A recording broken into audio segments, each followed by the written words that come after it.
And we're live. This is kind of an awkward time because the Jazz game was at 1 p.m.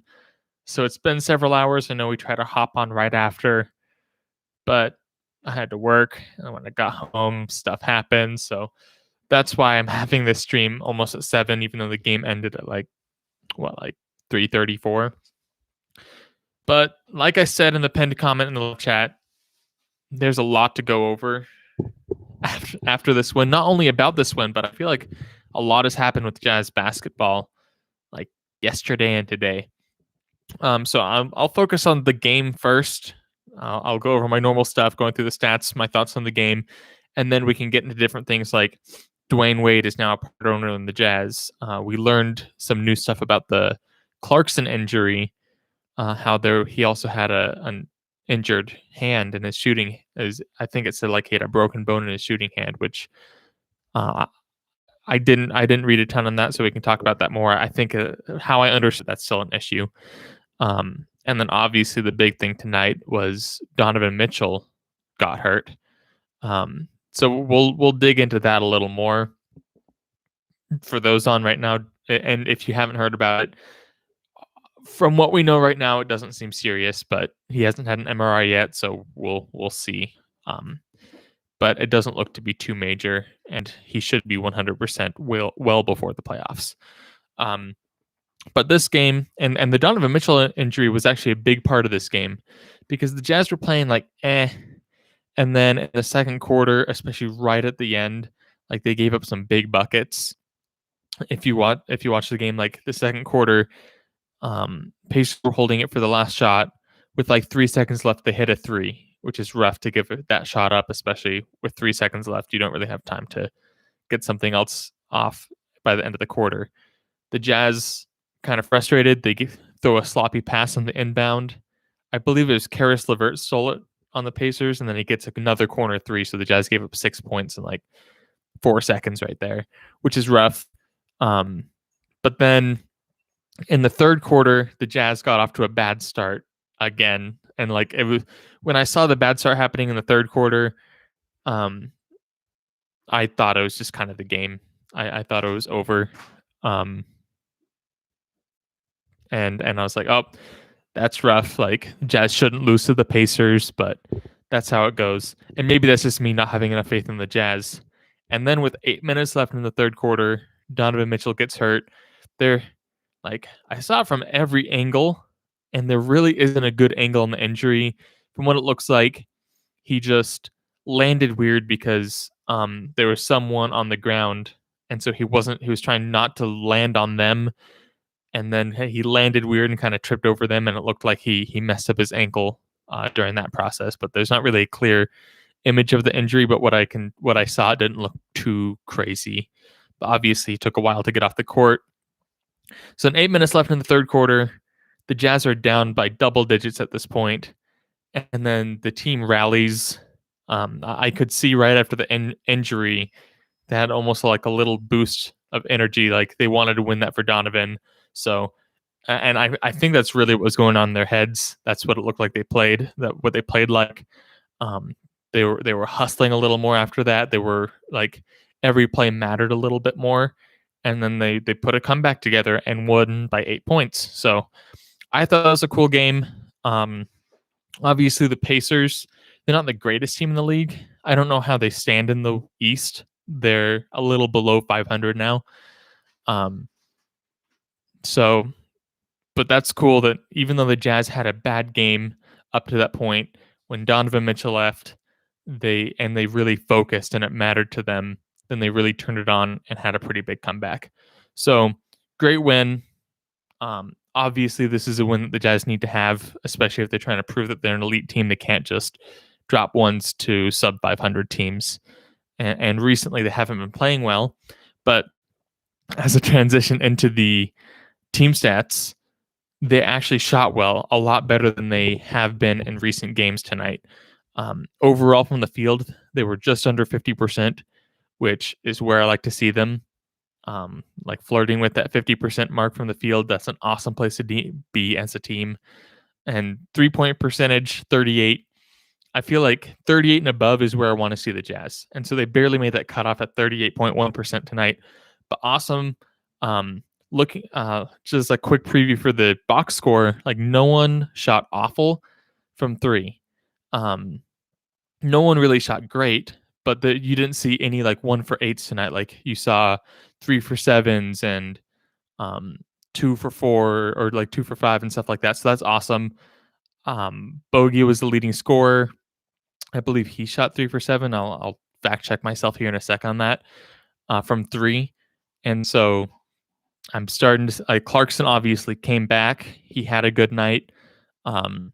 So it was, even though it's scary to see Donovan Mitchell leave the game like that, I think a lot of other things came together, and I hope they keep coming together and moving in the right direction, because if they do, the Jazz are going to start looking a lot scarier, because the past few games, it looked like, even though they've been winning, it felt like they really had to fight for it, and they kind of lucked into some of these wins. Continuing down the team stats, rebounds, the Jazz, I'm starting to notice a trend ever since the Suns game, and I've been paying attention to it more, but the Jazz typically aren't a great offensive rebounding team. I'd have to look at offensive rebound percentage to confirm that, because they do typically shoot better, a higher percentage than their opponents, which means they have less opportunities for offensive rebounds. And in this case, the Pacers shot, 18 more shots than the Jazz, and they made one less. So that means the Pacers had 19 extra opportunities for offensive rebounds, but only had 4 more offensive rebounds. So I don't think that's a huge deal here. And overall, the Jazz out-rebounded the Pacers. Two more stats that I think are interesting. Total turnovers. At the beginning of the season, I kept harping on the Jazz, saying, hey, like, you're turning the ball over too much. Did it again, but because they shot well enough, they were able to win this game. And I thought this was interesting, but the largest lead for the Pacers was 17 points compared to the Jazz's 10. So even though the Jazz came out victorious, like, that is a good sign that the Pacers really ran the game for most of it up until the last quarter and a half, and the Jazz really came back, which awesome for the Jazz. I love to see comebacks like that. Obviously, I don't like the Jazz to have to be in a comeback situation, but if they are, they're fun to watch. Team stats for the Pacers, box score for the Pacers. Sabonis and LeVert were awesome.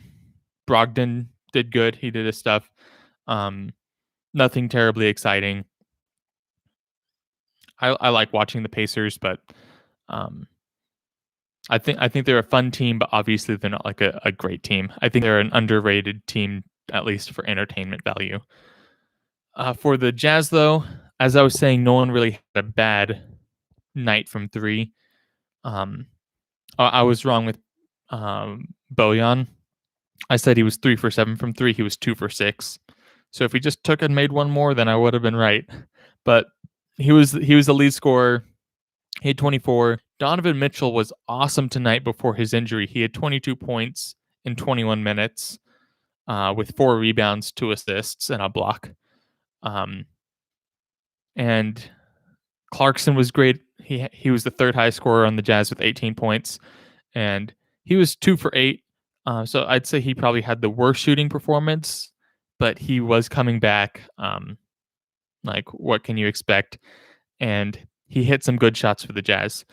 And before I like hop into the comments and more just overall game story stuff, last shout out for the Jazz is Rudy Gobert. I feel like I don't shout him out enough, because I'm mainly looking at the points column and the shooting column, because that's what that's like the main concern I have with the Jazz is, how are they shooting? Are they scoring efficiently? And so I feel like I skip out on Rudy Gobert and his stats, but tonight, like, he had 4 blocks, 13 points, and 23 rebounds, which is a monster night. Those 23 rebounds are huge. That was about half of the rebounds the Jazz had total. No, that was exactly half of the rebounds the Jazz had total. And so rebounds, they're an underrated stat, and they win basketball games. They secure you a possession versus the other team having a possession. And if you're not getting enough rebounds, you have to shoot lights out in order to make it work. So it's a stat that I feel like isn't really like talked about enough unless it's paired with a lot of points. But yeah, important for Gobert to do that, and he needs to keep doing that in order for the Jazz to win. So with that being said, I'll hop into the live chat. If you're here and you haven't commented, like leave your comments, thoughts. Um, Before I continue on with the game, actually, I'll give a few more thoughts about Dwyane Wade and the Jordan Clarkson injury, and then I'll hop into live chat. So I'll give you some time to type some stuff out there. But so I'll start with Jordan Clarkson because that's more on the court related and what we're talking about right now. But um, so I believe he's been out for several games, and he was listed as a knee injury. And then in an interview, he said that he also had a crack in his shooting hand, which I didn't watch the whole interview. Mainly reading headlines here, honestly, and so I'm guessing that's one of the reasons why he was out, because his knee injury wasn't super serious. Obviously, knee injury can keep you out for a long time, and he wasn't really out for that long. But I think that's something to watch, even if he is like cleared and it's considered healed. Anyone who's had a broken bone or like a major injury knows that even after you're cleared for full activity, it it takes a little bit to like get used to, or it can still be tender, or it can still bother you in some way. So that might be something to watch for Clarkson. That might be like, I don't know when that happened, because he wasn't really on a great, he was kind of in a shooting slump before the injury. So maybe that he was playing with that for a while, and that might have been hurting that. So that's a concern. It didn't sound like anything major. It sounds like the doctors are taking care of it, and it will heal up. And by the time it gets to playoffs, it will hopefully be at least be super close to 100%.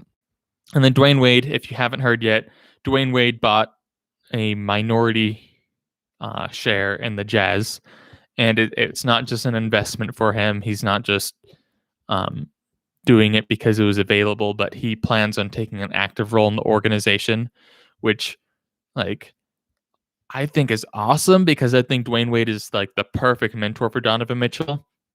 Watching Donovan Mitchell, especially his first 2 seasons, like, and comparing him to young Dwyane Wade, I think they're really similar players, both undersized shooting guards, both play like they're a lot bigger than they are, both extremely athletic, and Donovan Mitchell has a better shot than Dwyane Wade. So like you could, and like I feel like Dwyane Wade was like, I was young like during his real prime, because even when LeBron James joined Dwyane Wade, like Dwyane Wade was kind of he was starting to exit his prime. But like to that, like younger Dwyane Wade with in 2006 when he won with Shaq the finals, and the years after that, like he was one of the top 3 to 5 players in the league every year. And so that's like, if Mitchell's reminding you of that, but he's a better shot than Dwyane Wade, that's exciting.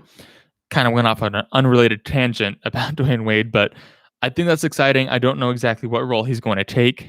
Um, I I thought it was interesting that he chose the Jazz.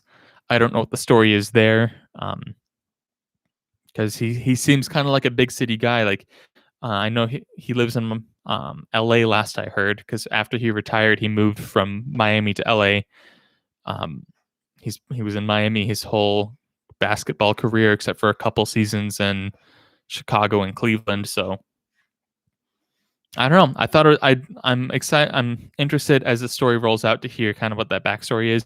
Maybe it was he liked Donovan Mitchell, and the Jazz offered him an opportunity to invest before Miami or other teams offered him the opportunity. So, um, yeah, I'm excited to have him. I'm excited to see what he brings to the organization. Obviously, one of the best players of the past 20 years. So why not have him around the Jazz, right? Um, yeah, I think that's everything that I really wanted to cover. I'll hop into the live chat now. And yeah, if you have any things that you bring up, any interesting takes or any Jazz news that you've heard that I haven't brought up, throw it in the chat and we can bring it up. Will Jensen starts off. Donovan, please be okay. I know it's really concerning seeing Donovan Mitchell walking the court as slow as he did, but like the initial report seems positive that it's a minor injury. It's a sprain.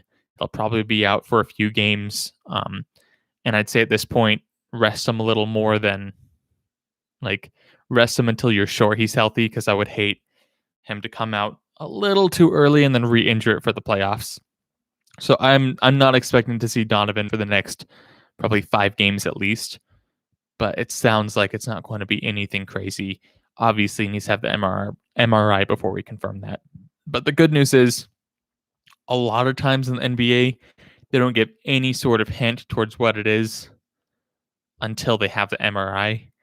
And so with the doctors coming out and saying that they're pretty confident it's a sprain and nothing major, then that's a really good sign, because typically they don't release that information until they're sure about something. And that makes sense. Like with how many fans are interested in this and how it goes, you don't want to play with like a group of 1 million people's emotions like that. Yep. So Troy is excited about Dwyane Wade. I am too.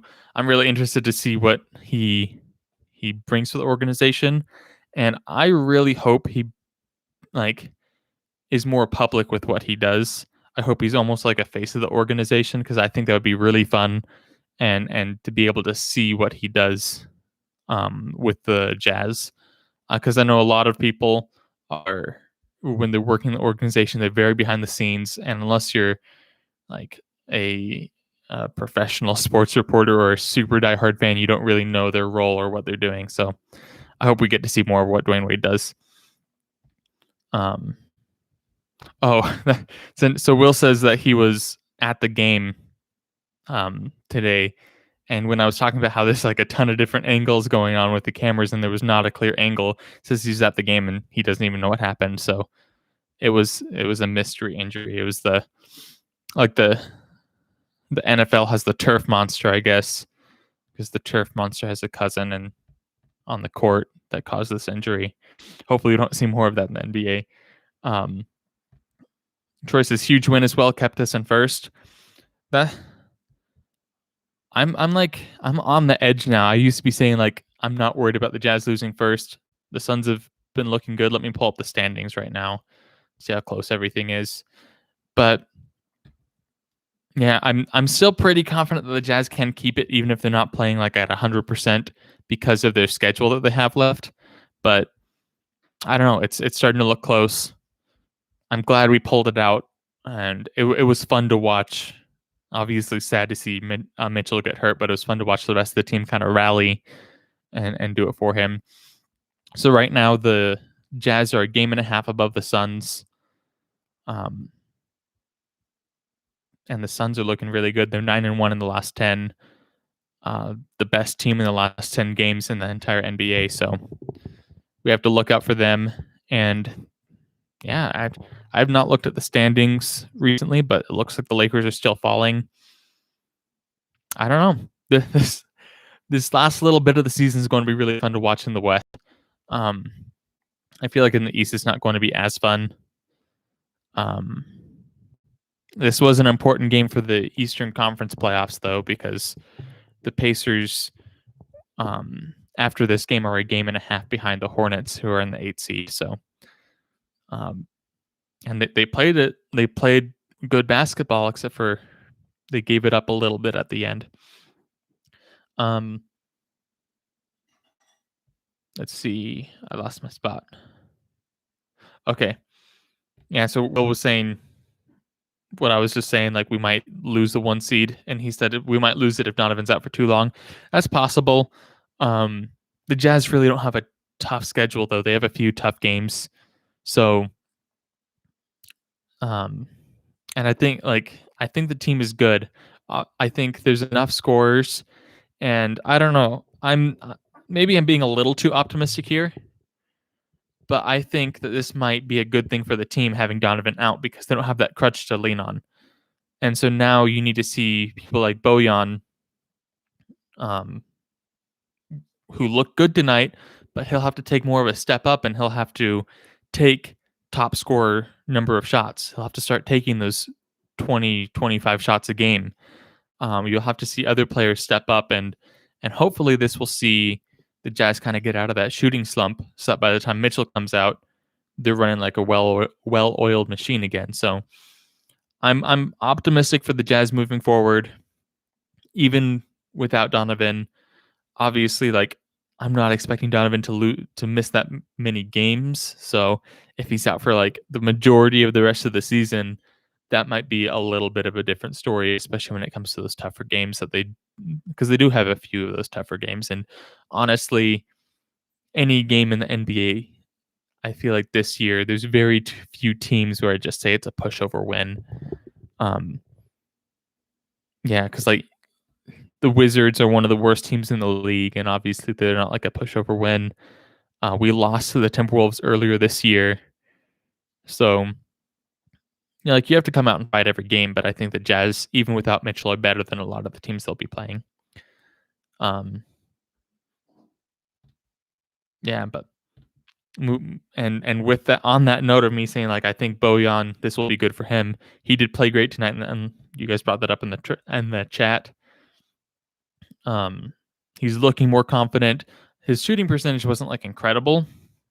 From three tonight, it was 33%, which is fine.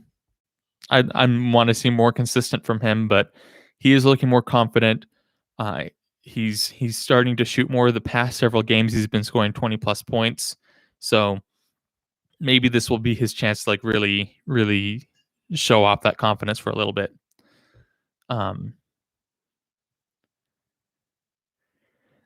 And cool. And so I'm going to skip some of the Donovan Mitchell injury stuffs in the chat because I feel like we talked about that as much as we know about it at this point. But Will says Anthony Davis is coming back in a few days. I feel like the Lakers have had so many injuries that have had a tough time following everything. So I'm going to pull that up because that is our next two games will be against the Lakers. So I'm going to pull up the injuries for the Lakers and we can kind of go over that because I know that's going like depending on how the injuries go, that could be like either a pushover game or a tough matchup. So right now the Lakers have a lot of injuries. They have Jared Dudley, who may or may not return this season. He might need a surgery. He might not. LeBron James, as of April 10th, they said he'll return in 3 weeks, so he won't be playing. Andre Drummond, he didn't play yesterday against the Celtics. He might play against the Jazz. I don't know if that's a huge difference maker. Markieff Morris, again, didn't play against the Celtics, might play against the Jazz. Marc Gasol, no updates. It just says day-to-day. And then the big one, Anthony Davis. The note right now on ESPN is Lakers head coach Frank Vogel said Thursday that Davis has been cleared for full contact practice. And this was the update as of today. Has been cleared for full contact practice, and the star big man's return to the to game action is considered imminent. So what that means to me is I don't know if I'd expect to see Davis in the first game. I wouldn't be shocked if he was there. I would probably, I don't know, like if he doesn't return the second game, then he'll return the game after that, and the Jazz won't have to face him in that case. So it looks like the Jazz will probably have to play Anthony Davis at least one of these games. I don't know. It depends on how concerned the Lakers are with their free fall in the standings and how concerned they are about a re-injury situation. But yeah, that's going to be some interesting games depending on how the injuries go. If all of those players that I just mentioned are out for both games, the Jazz won't even miss Donovan Mitchell. I don't think. I think the Lakers without all of those players are really just a shell of a team. Spider Cheetah says, I like Simmons, but Gobert, and I'm guessing this is about the defensive player of the year debate because you're mentioning Simmons and Gobert. But I like Simmons, but Gobert's numbers are crazy. I think on the Raptor stat, Gobert has the best defensive season in NBA history. Second was Ben Wallace. That's insane. I did not know that. I know that when you look at the current NBA, Gobert's defensive ratings are like, and like the Raptor stat and all those advanced analytics, like Gobert's defensive ratings are like 2 points ahead of everyone else. Like he's like way ahead of everyone. Um, I think, and like if you analyze it down to the numbers, Gobert is the obvious defensive player of the year and obviously the best defensive player by far in the NBA. The argument that Simmons has is the versatility and almost like the novelty of having him because he's like he's not quite 7 feet. He's like 6'10". I don't know, but like a 7 foot point guard basically who can guard positions 1 through 5. He's quick enough. He's like strong enough to guard most fives. He wouldn't do great against someone like Anthony Davis or Nikola Jokic because they're too big. But I agree with you. I like Simmons. I think it's I don't know. Maybe it's unpopular for Jazz fans to like Simmons. I think a lot of people have given up on him. And so if he could stay healthy, though, I think even without a jump shot and with the right coach and right system, he could really shine as an awesome player. Then again, though, even at his peak, best possible Ben Simmons 3 years from now, I would still pick Gobert this year defensive over what I think Simmons can become as a defender. Matthew says, I thought the game was exciting, even with a slow start, and I think it's awesome that D Wade is part of the ownership of the Jazz. Yeah, the game was rough for the Jazz at the beginning, so I'm sure the Pacers fans don't think it was. I think the Pacers fans loved it at the beginning, and they call it a fast start. But awesome comeback for the Jazz. I agree with you. Like it was a good game. Rough that Donovan got hurt, but great comeback, and that comeback was fun to watch. And I'm excited to see D Wade. I don't know how much we'll see of him, but even if he is just behind the scenes, I'm sure there'll be a lot of good he can add to the organization. And Matthew, it sounds like we're in agreement about Rudy Gobert being the defensive player of the year. He's really just the anchor of this team.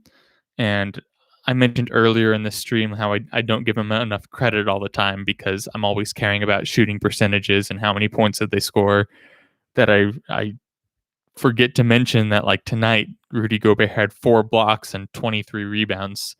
That's just ridiculous. I don't know if he's the most underrated player in the league because he's an all-star, but I feel like maybe not underrated, but maybe underappreciated league-wide is probably Rudy Gobert because his plays aren't the most exciting, but if you dig into it play by play, it's incredible the impact he has on the basketball floor. And I think more people are starting to realize that. But a lot of like more casual fans, especially casual fans of all around the NBA, I don't think they really realize the impact that he has. Carter says, how do you think Dwyane Wade will affect the Jazz going forward? Do you think he can pick up some big name free agents or what do you think? I don't know. Maybe you guys have read more because like Nate texted me as soon as it happened. So I read the tweet and then I read like the headline from ESPN. And so all I really know is that he plans on working with the team. I don't know in what aspect. Obviously, like I don't know. I think that's something interesting to consider. We'd have to. I don't know. I don't know what he's planning on doing. I feel like this is an investment for Dwyane Wade, but I think it's also like a career step. This might be him saying that he wants to work in a front office, or I don't know. If he's investing though, he's probably like that's not something him saying, "Hey, I want to be a GM," because GMs can hop from team to team. He's committing to the Jazz. That's a pretty big commitment to one team, being an investor. But I don't know what he's planning on doing. I would imagine he's probably not going to be a ton in the day-to-day stuff, but uh, him being here, especially if he's interacting with players and he would be a great guy to be like an in-between man between the players and the organization. And if he turns into that and players really like that, that could be awesome for big free agents to come here. That would be an interesting thing to look at because I know some players, um, like if you watch, I feel like players are having more of a voice of frustrations with front office, and so if they almost have their own in between guy with that individual team, then that might be a bigger thing. I don't know. I'm interested to see what that is. Um, let's see. Did I miss stuff? Cool. Okay. So Matthew says Rudy to me is the MVP. Without him, the Jazz would be way different team and nowhere near as good. Um,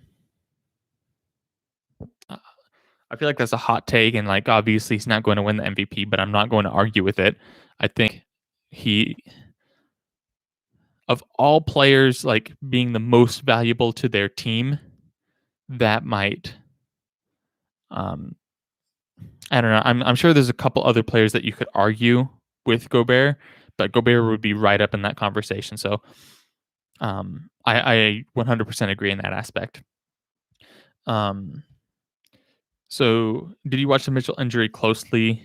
Edmund Sumner did a 90-degree sweep of the legs as Donovan was on his way down. It was totally unnatural. Even Bogey suspected intent. Um, um, I don't. I watched that video with like all the angles in it. I don't know if you've seen that. There really just wasn't a great angle. It did nothing really showed that very well. Afterwards, um, I don't know because I feel like whenever a star player is hurt, that's one of the first things I think of is like, oh, did someone intentionally hurt him to get him out of the game to make it easier to win? That's probably almost never happens. I'm sure it happens sometimes, but I'm out of all of them. I bet it's very rare. But afterwards, he looked sad. Like that feeling.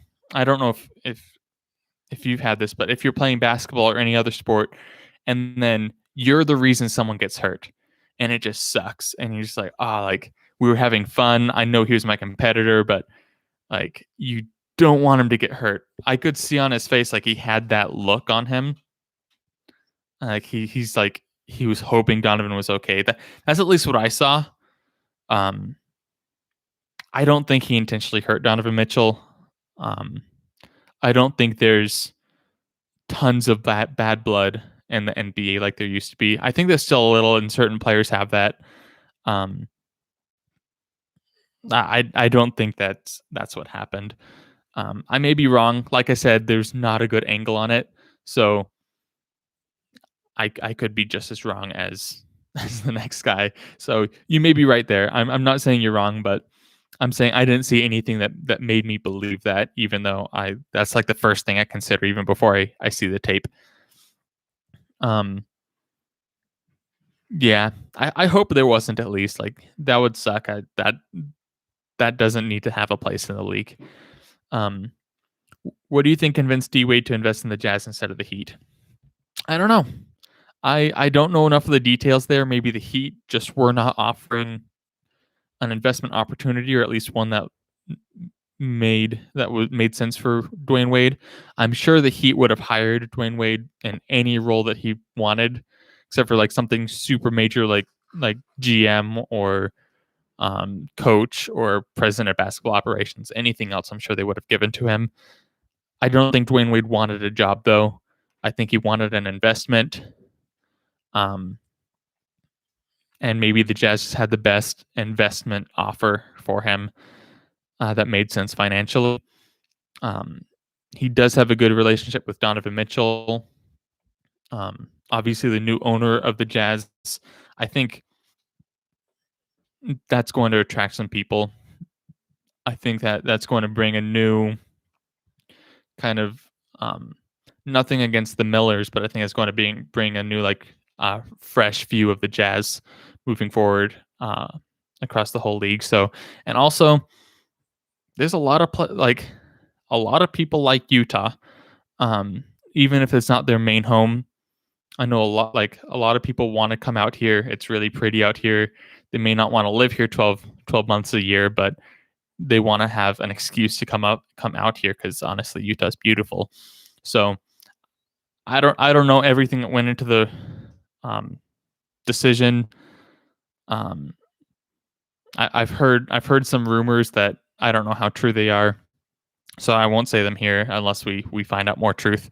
Then I might say them down the line, but I don't know.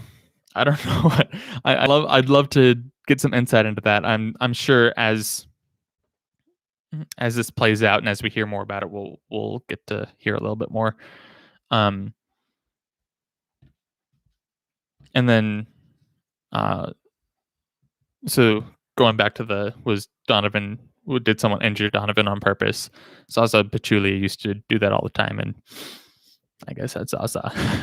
but going back to the Dwyane Wade thing, Matthew says D Wade and Ryan Smith have been working together on other things for a few years, so that is a big reason why Miami offered him to be part owner, but he wasn't ready when he retired from the game. Interesting. And Carter says, how exactly does Dwyane Wade ownership affect Jazz's image to the NBA and general populace? I don't really know the role of someone, especially a well-liked ex-player who has stakes in a team. Will Wade be the face of the Jazz now or a poster boy? I would like to see, I don't know about the face of the Jazz. I would like to see him be more public with the Jazz. That's just me personally, because I want to know what's going on. But I don't know, there's a lot of question marks for me because obviously this investment is like any investment, it's a financial decision first and foremost. But with him saying that he wants to play a role in the team, that's telling us this is a lot more than just a financial decision. This is him saying he wants to be in that side of the NBA. And when you're investing in a team, that's a big commitment. And so that's also him saying that's an endorsement from the league or from him that this is a good organization. And so I don't know what role he'll play. At the very least, Dwyane Wade is a very respected player. He, he's good friends with LeBron James, Chris Paul, Carmelo Anthony. A lot of young players coming up in the league now, they are they looked up to Dwyane Wade. They grew up watching him play. So at the very least, it's because the main thing with Utah is we had to be picky about our free agents, not because we had so many to pick from, but because we needed ones that worked with our culture. And then a lot of the ones that we would love to go after, we didn't even try to go after because there's no chance. But then if a player like Dwyane Wade, who you think of him as a big market player, after he retires, works with Utah, I don't know how big of a factor that will play, but at the very least, it will put in the back of a lot of players' minds, oh, maybe Utah's not that bad of a place. Because I don't know, because Utah is a lot smaller, and for players who have dreams beyond basketball, Utah isn't the greatest place to grow your celebrity. I guess I should say, I didn't want to say grow your business because Utah's a great place for business, but depending on what kind of business you're in, I guess. And then to answer if he'll be the face of the Jazz, I don't know. I'm assuming not, and if he will be, I think he'll ease into that position. But I do hope to see him a little bit more often. And Will says, yeah, I hope he can mentor the team, especially Donovan. I would love that. Even if that's the only role he takes and he just works with Donovan Mitchell, I think that would be awesome, and that would be huge for Donovan Mitchell. And that's the first thing that came to mind when I heard him joining, because there's Like, especially the first couple of years in Donovan's career, there's been a lot of comparisons between him and Dwyane Wade. So exciting stuff. I'm interested to see what happens there. Rough that Mitchell's injured.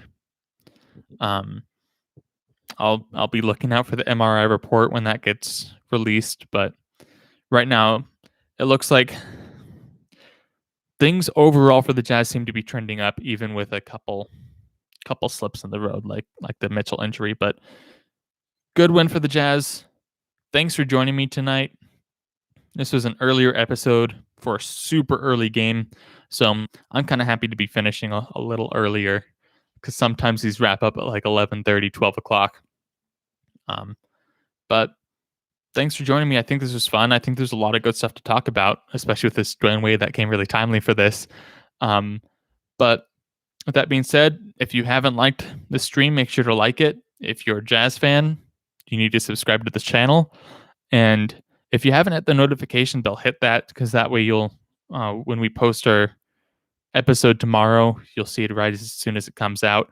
When this goes live, especially if we have a 1 o'clock afternoon game, and I won't get it right after the game happens, you'll see the video start, so you can hop on and join the whole conversation, not miss anything important. So thanks again for joining me, and I guess you can look forward to the episode tomorrow. I won't be doing the stream tomorrow, but Nate will be there. Have a good night, guys.